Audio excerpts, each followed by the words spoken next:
In today's video, we are going to be reviewing episode 11, and breaking down things that you may have missed, and of course, breaking down the foreshadowings that we saw. Firstly, let me just say, episode 11 is further proof that The Walking Dead season 10 literally gets better with every episode. It manages to be just a bit better every time. However, in this episode, I did notice there were more things than usual that were nonsensical. Some things that had to happen for the longer story, but some scenes themselves just didn't work as well as they should have. But of course, it was a great episode nonetheless. There are simply some things that I would have changed. Let's start off with Eugene finally talking more to Stephanie. Now, back in November, I had a theory about this actually not being Stephanie, different from the comics. I said that with Maggie already being at the Commonwealth, there's already that line of discovery. The characters already know about the Commonwealth. They already know about where Maggie is. So Eugene finding out about the Commonwealth through the radio wouldn't really be a discovery because it's already been discovered, but it just is Stephanie. So that was wrong. Eugene just is going to discover something that's already really discovered.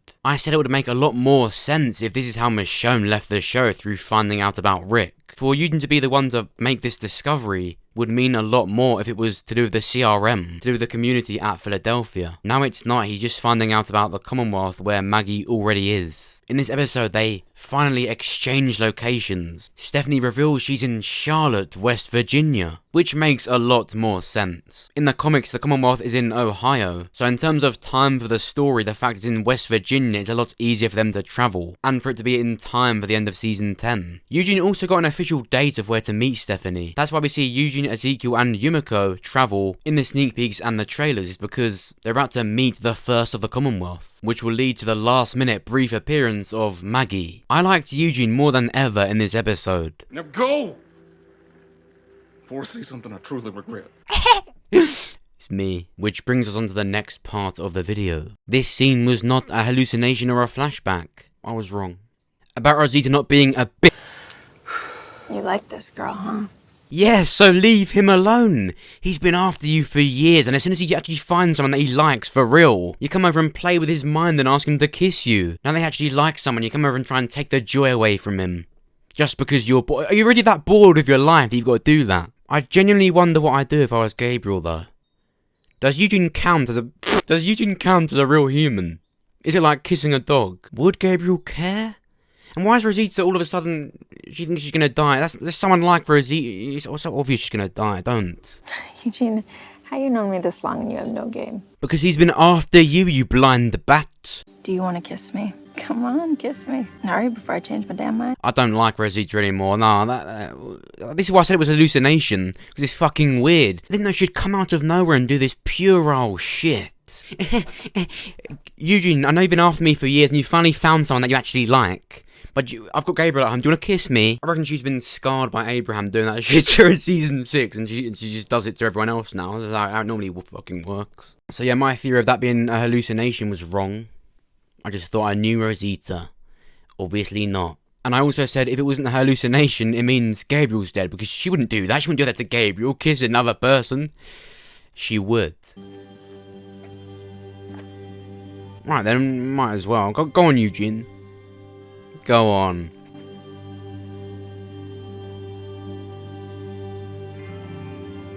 Go on, Eugene.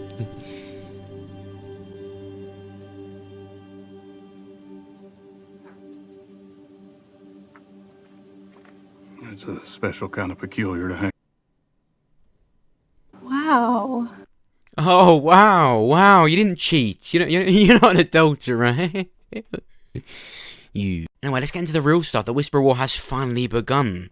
Let's go to Hilltop. I'm sure Hilltop won't let me down. I'm done with all this relationship stuff for today. I don't want to see it. That was fun. Oh, fuck me. That's right, this episode, Carol and Ezekiel got closer together again. Of course, they're both hurting over Henry's death. But it was when she found out about Ezekiel's tumour, did she really fall for Ezekiel again and decided to do this? The whole feel to the start of the Whisper War and the Siege of Hilltop is these characters really don't think they're going to make the night. Carol is still really hurting over Henry's death, as expected. We get some really interesting dialogue between Lydia and Carol this episode. You should hate me. It's hard. You seem to hate yourself so much. We know Carol is really certain she's going to kill Alpha. It's what she deep down really wants. She even said to Lydia straight up, she's going to kill her. In other words, she won't. I probably shouldn't have to give an example to you of what I'm talking about, but when someone says they're gonna kill you, they're probably not going to. Something that I really thought about after this episode was how Daryl found out Negan was with Alpha, that he had joined the Whisperers. The roadblock that we saw in this episode was not just a tree in the road, it was a tree in the road savior style. Daryl knew it was Negan because of Season 6, Episode 16. When Negan had hung that man in front of them and blocked the roads with trees. It's a saviour tactic, and this is how Daryl knew it was Negan. Interestingly enough, he didn't seem too shocked by it. So it could very well be that Daryl was the one that let Negan out in the first place. He knows. I always thought the best thing that Negan could do with this is appear out of nowhere. The characters have long forgotten him, they think he's long gone. Once they've been defeated, once they think there's no way to win, Negan arrives out of nowhere with Alpha's head. But it's like he wants them to know he's with them. Daryl doesn't seem too shocked, so I think Daryl knows. I just don't know why Negan would make it that obvious that he's with them. I genuinely always thought he'd appear out of nowhere with Alpha's head, but he's straight away, right off the bat, let Daryl know that he's with them. Of course, in this episode, we got the Battle of Hilltop. It has begun. What I love about this is that it bleeds into next episode. This episode was only the build-up and the beginning of it. I describe the beginning of this battle as No Way Out 2.0 because it's very much the same. The good side handling such a huge amount of walkers. We've got these amazing slow-motion shots of these characters doing it. The characters were defending Hilltop and it was really, really well done. But to heat things up, literally, the Whisperers fired arrows at their defense and at actual Hilltop. We saw in the sneak peeks they were extracting sap from the trees, and I never really thought on why. But it's because it's extremely flammable. It acted as gasoline. And I loved when Jerry said it smells like Christmas tree. I like that it wasn't just on Daryl or one of the other main characters. They didn't immediately magically come up with what the answer would be. It was just such a clever idea to use sap in the first place. And they were so clueless as to what it was. They ended up having to retreat to Hilltop to fall back. But the flames got it. They cannot enter Hilltop. But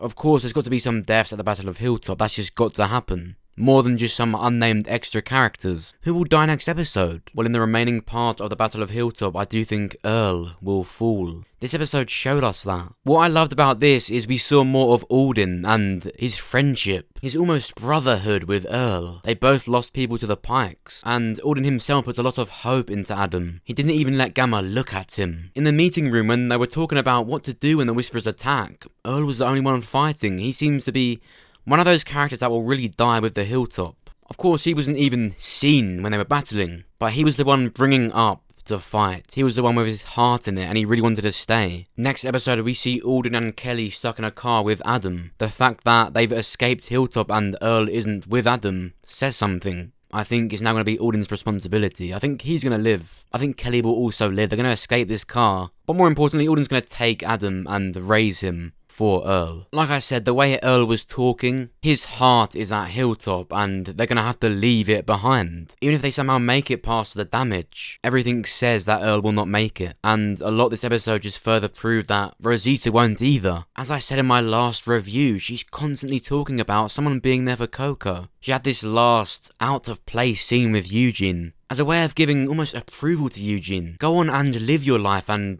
have this other girl. Earl, I think, is definitely going to fall in the Battle of Hilltop. Rosita, I think, will make it past the battle, but die later on. When Eugene was talking to Stephanie, when he was telling her about Rosita, he said he hopes she gets to meet her one day. In other words, she won't.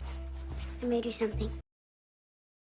This was a really good scene. And of course it was good to see Daryl happy. But just imagine if he got genuinely pissed off at her. Why'd you touch my stuff? The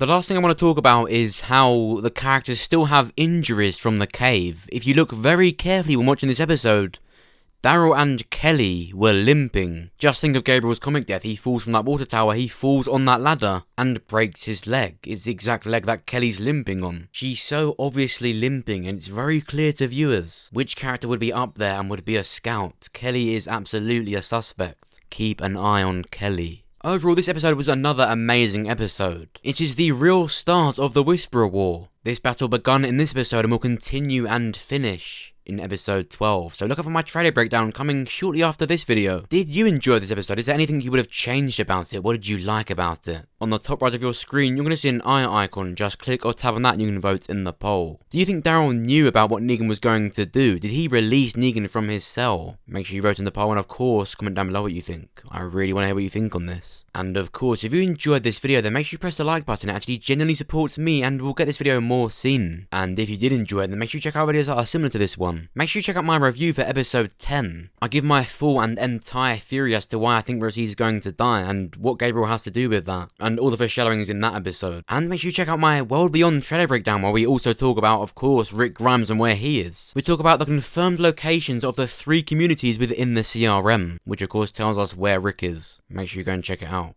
And of course, make sure you subscribe so you are the first to hear about The Walking Dead and the first to see my videos. Thanks for watching. I'll see you soon.